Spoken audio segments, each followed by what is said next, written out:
Today I will talk about asymptotic preserving schemes for Levy Fokker Planck equation. And this is a joint work with Wu Zhexu, who is currently a PhD student at Minnesota. So here's the outline. First, I will give a brief introduction on the Levy Fokker Planck equation, and then I will introduce our numerical methods and show you some numerical results and draw the conclusion in the end. So this is the Levy Fokker Planck equation, as you can see, that compare with the classical Fokker Planck equation. The difference is that it replaces the diffusion with this fractional diffusion. And there are several ways of defining the fractional diffusion, and here I list two of them. So the first one is this integral formulation, or we call it the Riesz formulation. So this PV is the principal value, and this C is a constant depending on the dimension and this power S. Or you can define it through the Fourier transform. So the Fourier index of this operator is the modulus of k to the power of 2s.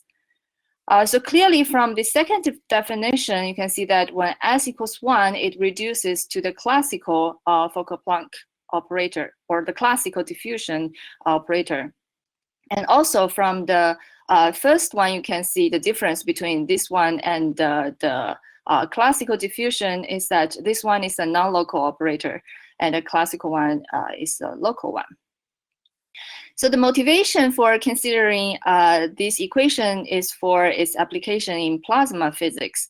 But I believe that the application is far beyond physics. So as long as your microscopic dynamics is governed by Levy flight instead of Brownian motion, then this kind of operator will appear when you model that system. So first, let's look at the several properties of this Levy Fokker Planck operator. So the first one is the conservation of mass. So that's common, similar, the same as the classical one. But the equilibrium is different. So here, the equilibrium, instead of being a Gaussian type distribution, it is actually this power law decay. So it's a slow decaying function. And also, we can consider the entropy dissipation of this operator. So basically, we can consider a very general one. So if we define this entropy function like this, so phi you can consider as a smooth convex function, then we can plug in this F over M, so that can be viewed as the relative entropy. Then we have the exponential decay of the relative entropy. So this is given by this Gentile and Imbert. Okay, so if we want to extract the macroscopic dynamics out of this kinetic equation, we should consider long time and small mean free path scaling. And it turns out that the correct scaling for this system is the following. So you can see that instead of rescale t to epsilon squared times t, we have to consider this fractional power. And so the reason for this fractional power is the following. So if you consider the classical case, where we have this classical diffusion, then immediately we see that when epsilon goes to 0, F will converge to this local equilibrium.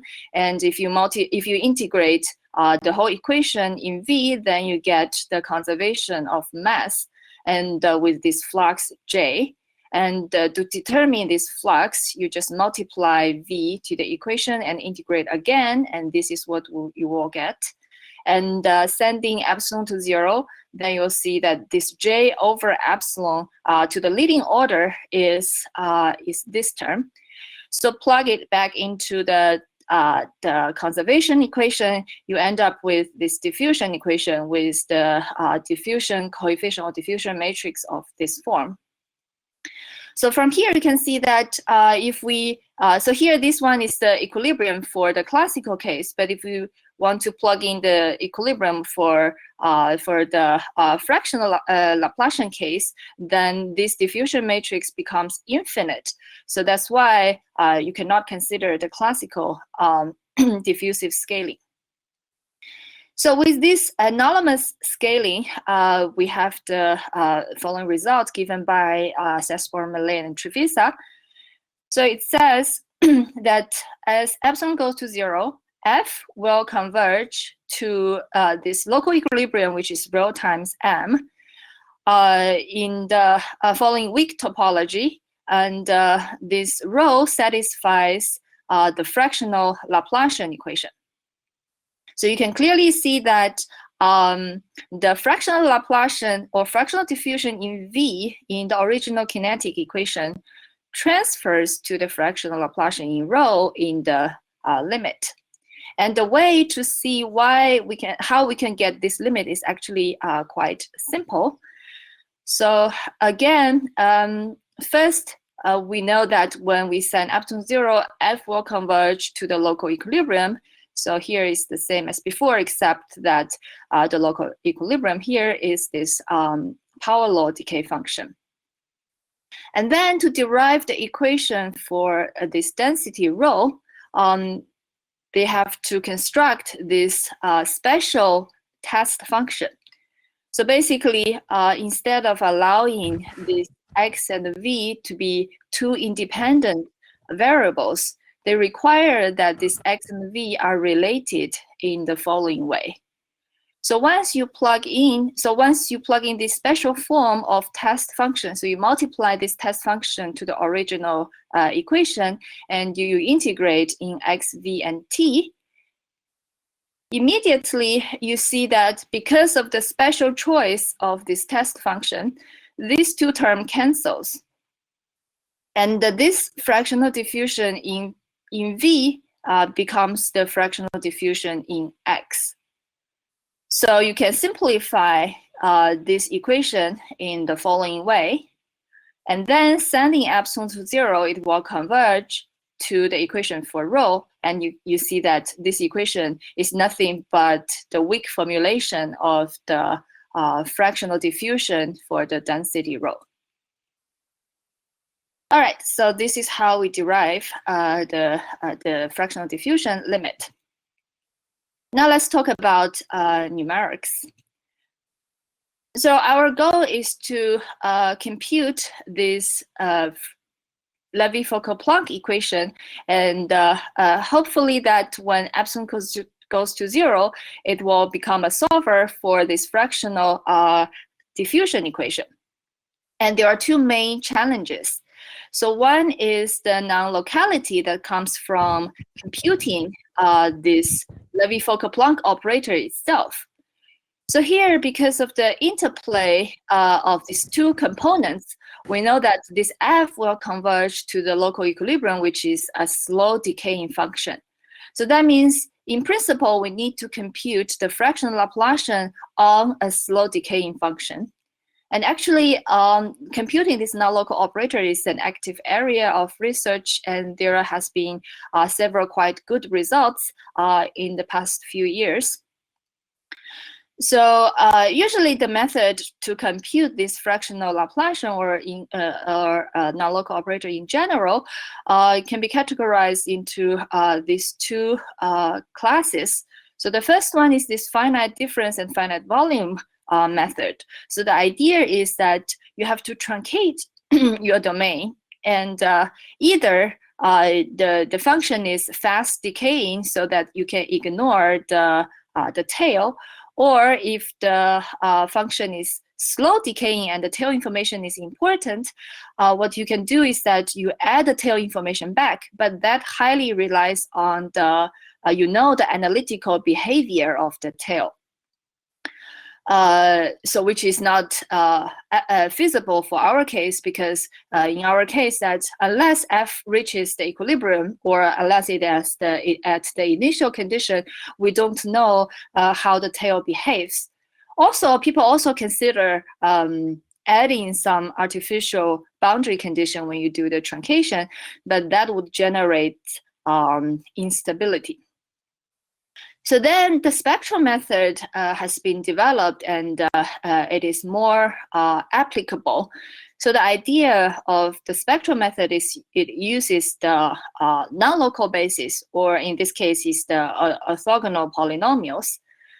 And with the hope that if you apply the fractional Laplacian to the basis function, then it is easy, or at least not hard to compute.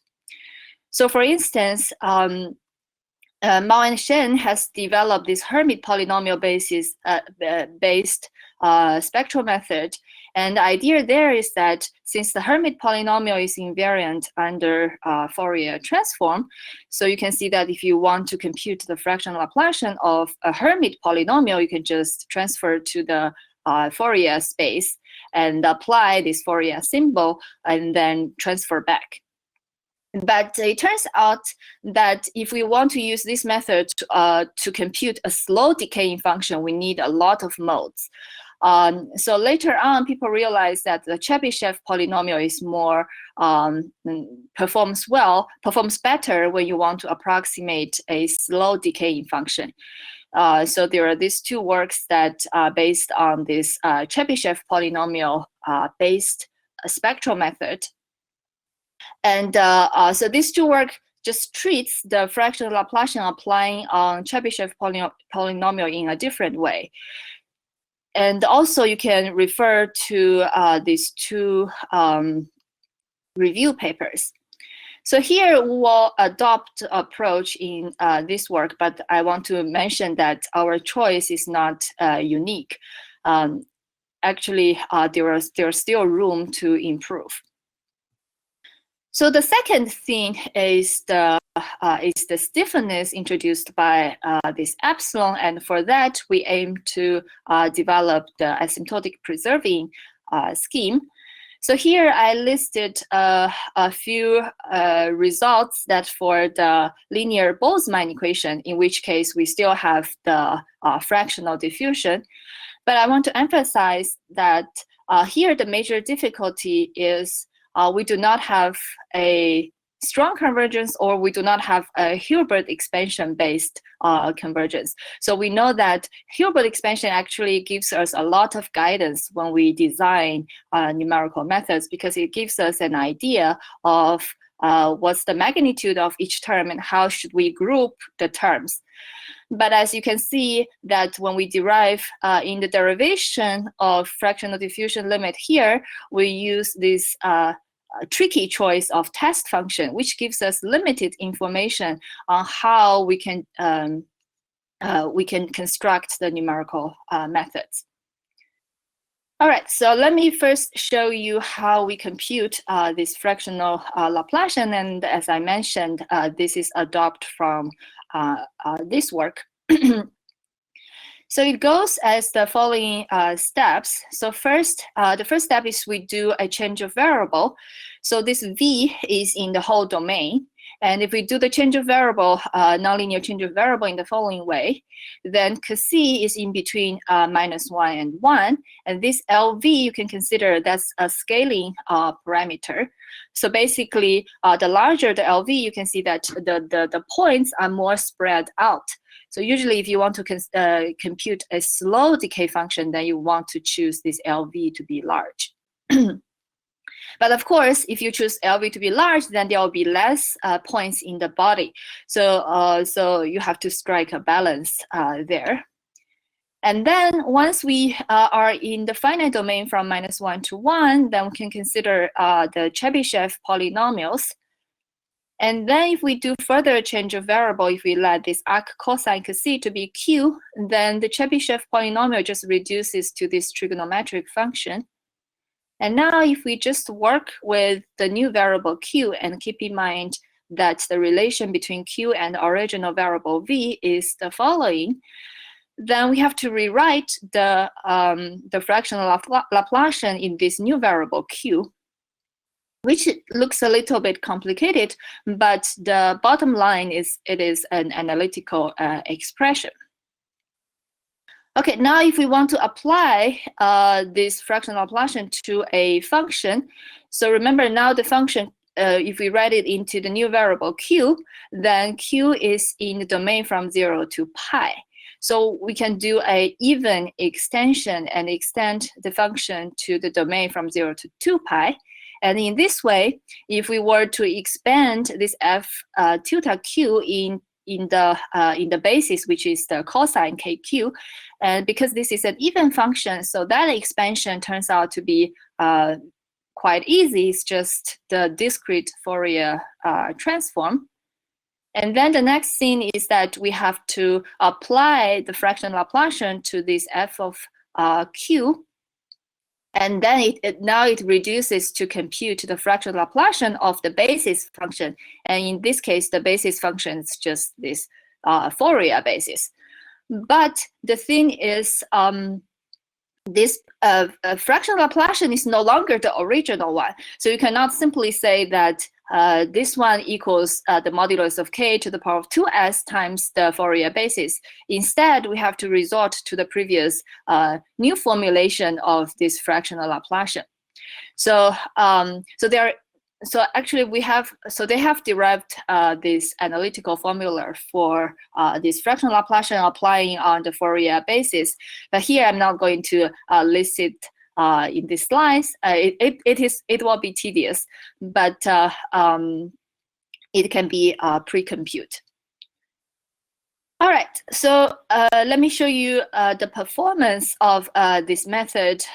So by applying it to two kinds of f. So the left-hand side is this exponential decay function, and the right-hand side is this power law decay function. So for these two choices, we have the analytical formula when we apply the fractional Laplacian. And this is the error between the numerical result and the analytical formula.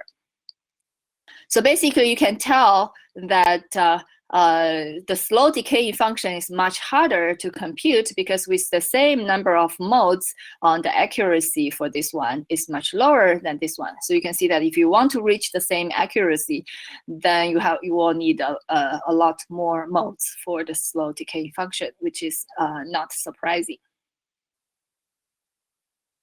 Okay, so if now we go back to the Levy Fokker Planck operator, we have another term, but this term is easy, so we just rewrite it in terms of the new variable q. Okay, so now that we know how to compute the Levy Fokker Planck operator, we have to deal with the stiffness. And our idea is still, we want to use this micro-macro decomposition.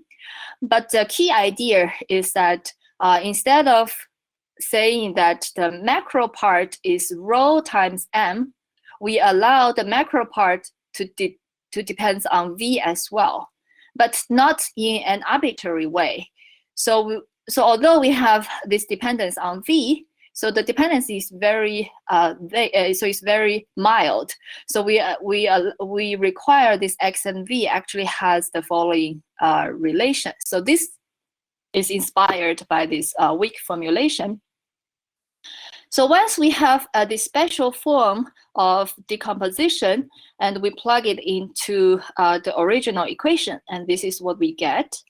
And again, due to the special form of this eta, we see that these two red terms canceled, and the blue term changes to the fractional Laplacian in x, and this term goes to 0 because m is the equilibrium, and this I is just you can just consider as the residual when you try to apply sort of product rule when you apply this fractional Laplacian.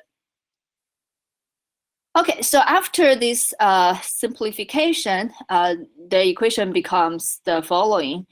So this equation is completely equivalent to the original one, but then we do a splitting. So we split it into two equations. One is for eta for the macro part, and one is for the micro part.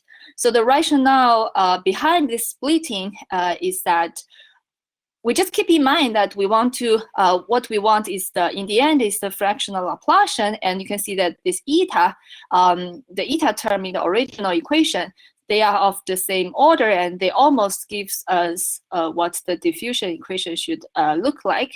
And then the rest of the thing is put into the micro part. So you can see that the evolution is that eta evolves by itself, but rho evolves according to eta. And the initial condition is decomposed in the following way. So eta is of course related to rho, but in this special form, and then the rest of the thing is given to g. So there is a slight thing we should be careful, is that the whole derivation here relies on the fact that this eta is of this special form. But we know that the evolution that eta obeys is the following equation. So we need to make sure that eta, the form of eta, is preserved along the dynamics, which is not hard to show. All right, so so we check a little bit about this splitting system. So we have to make sure that this splitting is not too wild. So we check the energy stability of the splitting, and it turns out that the energy for the F, so that which is the reconstructed or the total or just original function F, and also the energy for the macro and the micro part individually are uniformly bounded in time. Okay, now the next thing is we need to solve this splitting system. And if you look at the equation for G, you will notice that it is as hard to solve as the original equation for F. So our idea is we do an operator splitting. So basically, we split the convection part from the collision part. So in the first stage of the splitting, we just focus on the collision part, and then in the second stage, we focus on the convection part. But we also do a auxiliary term. So this is like a add and a subtract. And so we subtract this gamma g in the first splitting and add it back in the second splitting. So for this splitting method compared to the original one, the advantage is quite obvious. So first of all, because of this auxiliary term, it alleviates the yield conditioning. So because we know that this Ls has this non-empty null space, so if you were to invert the system, when epsilon is very small, then the system to be inverted will be very stiff. So actually it can be shown from this condition number. So you can see that when epsilon is very small, the condition number just grow dramatically. But with this additional term, the condition number just grow mildly. So that's one advantage. And the second advantage is to reduce the computational cost. So so here, instead of just, so if you consider the original equation and if you treated them implicitly, then you have to deal with x and y simultaneously. So that means you have to invert a very large system. But once we do this, the operator splitting, then in the first stage, we just need to do to invert an equation only for v. So so x, we can treat it locally. And the same for the second one, we just treat v locally. So the computational cost is largely reduced. And the third one is for the asymptotic property concern, which I will explain in the next slides. So basically, we have the following result, that the numerical solution obtained by this reconstruction will satisfy the following equation when epsilon goes to 0. And to see why this is true, first, from this reconstructed solution, we can see that So the first one, this eta, because the eta satisfies the fractional diffusion, so it can be replaced in the following way. And then with a pretty cheap argument, we can swap the average with this fractional Laplacian. So basically we can move this average inside. And then the average, or the integral of f is rho. And so you can see that this is pretty much what we want, with two additional terms depending on g. So if you can show that g, or the average of g, is a small term, then we are good. So we resort to the equation for g. So here, from the first stage, we just need to control the magnitude of g, so as long as it is bounded. And then from the second stage, it's clearly that it will be a small term, so it will be order epsilon to the power of 2s. So from this derivation, you can also see the advantage of doing this operator splitting is that it gives us a little freedom. So for the first stage, we don't require, so we don't need g to be small just immediately. So for the first stage, it just need to be bounded. But then the second stage gives the power of driving g to a small magnitude.